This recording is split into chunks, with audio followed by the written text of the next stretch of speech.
महीने में जो दीपदान होता है, माताएं सवेरे घाट पर स्नान करने जाती हैं तो वहां दिया लगाती हैं। शाम को तुलसी का क्यारा, दरवाजा सब दूर दीपदान होता है।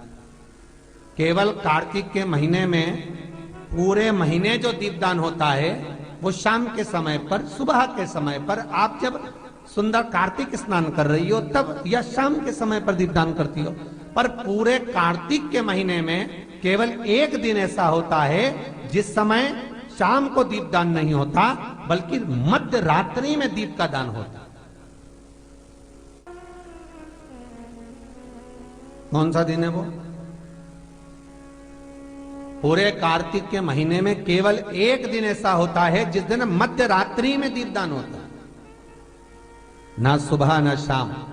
हाँ, सुबह शाम आप तुलसी जी को लगा रहे हो अपनी जगह पर, पर तुम अगर कार्तिक के महत्तम का स्मरण कर रहे हो, कार्तिक का स्नान कर रही हो, कार्तिक नहा रहे हो, या कार्तिक का व्रत कर रहे हो, या पचवीगन का व्रत कर रहे हो, या भीष्म पंचक का व्रत कर रहे हो,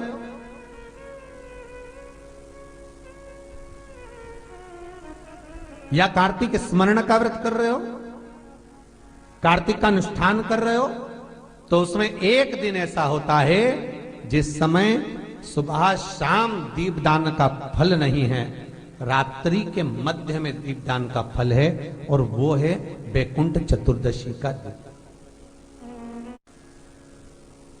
पूरे कार्तिक के महीने में केवल एक ही दिन रहता है जिस दिन शाम के दीपदान का फल नहीं है, मध्य रात्रि के दीपदान का फल। दीपावली पर जो दिए लगाए वो 11 दिए, 21 दिए, 5 दिए, 7 दिए, ऐसे लगाए जाते हैं।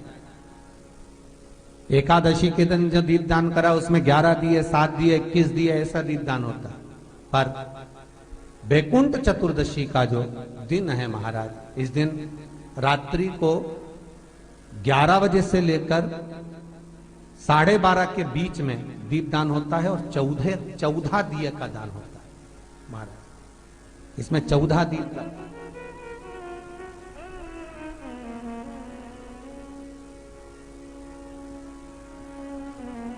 चौदह दीपों का दान है।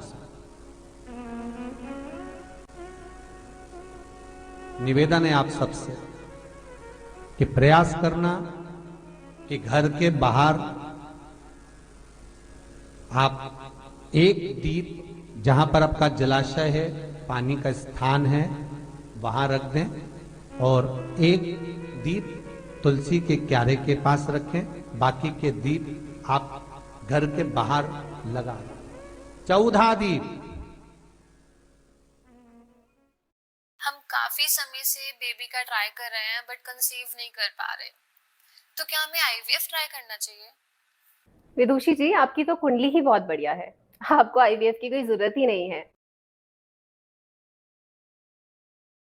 हरिहर मिलन का दिन है, वैकुंठ चतुर्दशी के दिन भगवान विष्णु और भगवान शंकर, इन दोनों का गुणगान होना चाहिए, दोनों का भजन होना चाहिए,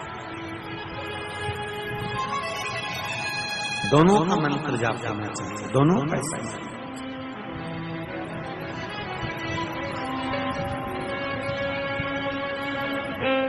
आप सबसे निवेदन है, कल हरिहर मिलन के दिन आपके घर में शिवलिंग होगा और लड्डू गोपाल होंगे। रात्रि के समय पर, शाम को नहीं, मध्य रात्रि, अगर नींद खुली रहे तो 11 बजे के बाद में, रात्रि को 11 के बाद अगर नींद खुली रहे, नींद नहीं खुली रहे तो फिर तुम रात को 8-9 बजे चढ़ा के भी सो जाओ तो कोई बात नहीं हो, भगवान तो बोलेगा। शंकर भगवान पर पहले बेलपत्री चढ़ाना, लड्डू गोपाल के सामने तुलसी का दल चढ़ाना, अपने मन की कामना कर कर हरिहर मिलन कराना।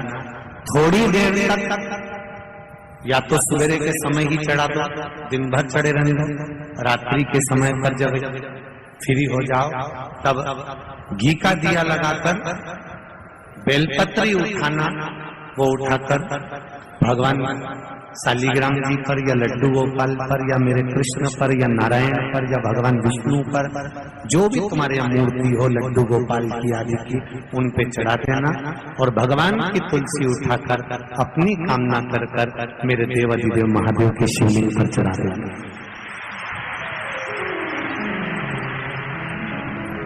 रात्रि को ही हो सके तो ब्रह्म मुहूर्त तक, अगर नींद खुली रहे तो उठा लेना, नींद खुले तो रात को ही, रात्रि के समय ही उस बेलपत्री और तुलसी को संभाल के रख लेना। वही बेलपत्री तुलसी विद्या के लिए, और जो बच्चा माइंड से तकलीफ में रहता है, जो बच्चा पलंग पर गंदगी करता हो या जिसका विवेक बुद्धि स्थिर नहीं रहती हो, उसके लिए ये बेलपत्री और तुलसा हमेशा कार्य आती है। कल वही देखते थे चतुर्दशी, तुलसा और बेलपत्र को शहद की शीशी में रखा जाता है, जो बच्चा विद्वत्ता से या बुद्धि से कमजोर होता है उसको चटाया जाता है। यहाँ तक गलत व्यसन में डूबे हुए व्यक्ति को भी अगर वो चटाया जाए तो उसको व्यसन। श्री शिवाय नमस्तुभ्यम, हर हर महादेव। आपका वीडियो में स्वागत है। दोस्तों, हरिहर मिलन का दिन आ गया है, जिसे बैकुंठ चतुर्दशी भी कहते हैं। इस दिन हरि मतलब भगवान विष्णु और हर मतलब भगवान शिव का मिलन का दिन होता है। जैसा कि आप सभी को पता ही है, महादेव को तुलसी या मंजरी नहीं चढ़ाई जाती है, लेकिन बैकुंठ चतुर्दशी का दिन एक ऐसा दिन होता है जिस दिन महादेव को तुलसी और भगवान विष्णु को बेलपत्र समर्पित की जाती है। दोस्तों, जरूरी नहीं है कि आप किसी उपाय के लिए ही तुलसी और बेलपत्र चढ़ाएं। आप अपने मन से भी बेलपत्र और तुलसी भगवान विष्णु और महादेव को चढ़ा सकते हैं। आपको करना क्या है, आपको रात्रि के 11 बजे के बाद पहले बेलपत्र महादेव को चढ़ानी है। यह कार्य आप अपने घर में भी कर सकते हैं। आपको 11 बजे के बाद बेलपत्र महादेव की शिवलिंग पर चढ़ानी है और तुलसी या मंजरी वह भगवान विष्णु, कृष्ण, लड्डू गोपाल, आपके घर में जो भी विष्णु भगवान की प्रतिमा हो उस पर चढ़ानी है। फिर कुछ देर बाद महादेव की बेलपत्र उठाकर आपको भगवान विष्णु को चढ़ा देनी है और भगवान विष्णु की तुलसी मंजरी उठाकर महादेव को चढ़ा देनी है। फिर या तो कुछ समय बाद आपको उन दोनों चीजों को, बेलपत्र और तुलसी को उठा लेना है, या फिर आपको ब्रह्म मुहूर्त से पहले मतलब सुबह 4 बजे से पहले घी का गोल बाती का दिया लगाना है। फिर बेलपत्र और तुलसी उठाकर रख लेना है। अब उपाय क्या है यह भी जान लेते हैं। यदि आप अपनी मन की कामना से चढ़ा रहे हैं तो आप तुलसी और बेलपत्र अपने पास रख सकते हैं। और यदि कोई बच्चा कम बुद्धि, जिसका दिमाग नहीं चलता हो, बिल्कुल पढ़ाई में कमजोर हो, तो उसके लिए भी आप यह उपाय कर सकते हैं।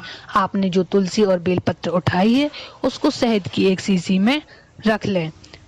और जिस बच्चे का दिमाग नहीं चलता हो उसे प्रतिदिन वह थोड़ा थोड़ा चटाना आरंभ करें। 2 या 3 महीने आप यह कार्य करेंगे, आपको अंतर समझ में आ जाएगा। यह उपाय नशे वाले व्यक्ति के लिए भी आप कर सकते हैं। जो व्यक्ति नशे में रहता है या जिसे नशे से मुक्ति चाहिए है, उसे भी आप यह शहद चटा सकते हैं, उसको भी इससे लाभ मिलेगा। दोस्तों, हम आशा करते हैं आपको यह उपाय समझ आ गया होगा। उपाय में कोई भी समस्या आए तो आप कमेंट करके पूछ सकते हैं। ऐसी ही वीडियो देखने व सुनने के लिए हमारे साथ बने रहें और चैनल को सब्सक्राइब करना ना भूलें। ये